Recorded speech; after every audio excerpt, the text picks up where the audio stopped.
এই mob justice নিজের হাতে আইন তোলার রাজনীতি বিএনপি কখনো করেনি, বিএনপি বিশ্বাসও করে না। একটি সুষ্ঠু নিরপেক্ষ নির্বাচনে ভোট দেওয়ার জন্য অধীর আগ্রহ অপেক্ষা করছে। সেই জন্য একটি সুষ্ঠু পরিবেশ নিশ্চিত করা দরকার এবং সেরকম একটি পরিবেশ নিশ্চিত করার জন্য সর্বপ্রথম প্রশাসনের ঘাপটি বেড়ে থাকা পতিত স্বৈরাচারের দোসরদের গ্রেপ্তারের দাবি দীর্ঘদিনের, কিন্তু বর্তমান সরকার প্রশাসনের ঘাপটি মারা সন্ত্রাসীদের গ্রেপ্তার তো দূরের কথা, চিহ্নিত করতে পর্যন্ত এখন পর্যন্ত সক্ষম হয়নি।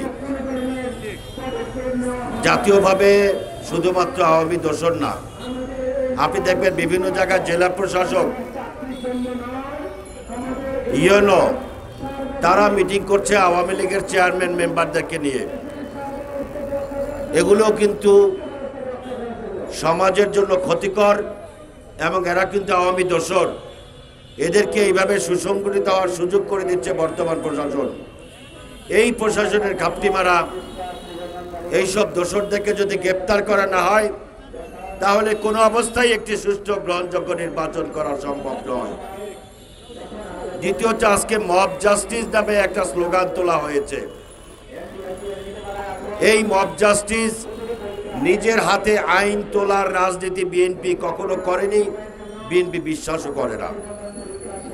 এই মব সন্ত্রাসের নামটি গত 17 বছরে ছিল না। যখন জয়নাল আবদিন ফারুককে রাস্তায় পিটিয়ে হত্যা করার চেষ্টা করা হয়েছে তখন কিন্তু এই মব সন্ত্রাস আমরা চিনতাম না। যখন নির্বাচনের সময় প্রার্থীদেরকে গুলি করা হয়েছে তারা নির্বাচনে প্রতিদ্বন্দ্বিতা যাতে করতে না পারে সেই সময় আমরা মব সন্ত্রাসের নাম শুনি নাই। এই মব নামক সন্ত্রাস, এই সন্ত্রাসের মূল হোতা হচ্ছে আওয়ামী লীগ এবং তার দোসররা। অতএব প্রশাসন সহ দেশের বিভিন্ন স্থানে লুকিয়ে থাকা দোসরদেরকে চিহ্নিত করে গ্রেপ্তার করলেই বাংলাদেশে একটি সুষ্ঠু নির্বাচনের পরিবেশ হবে এবং মব সন্ত্রাস চিরদিনের জন্য বিদায় হবে। আসুন আগামী নির্বাচন নিরপেক্ষ সুষ্ঠু করার জন্য এই আওয়ামী লুকিয়ে থাকা আওয়ামী সন্ত্রাসী, আওয়ামী দোসর এবং মব সন্ত্রাসকে যারা পিছন থেকে উস্কে দিয়ে নির্বাচনের পরিবেশকে বিঘ্ন করছে তাদের বিরুদ্ধে আমরা প্রতিরোধ করে তুলি। আপনাদের সকলকে ধন্যবাদ। আসসালামু আলাইকুম।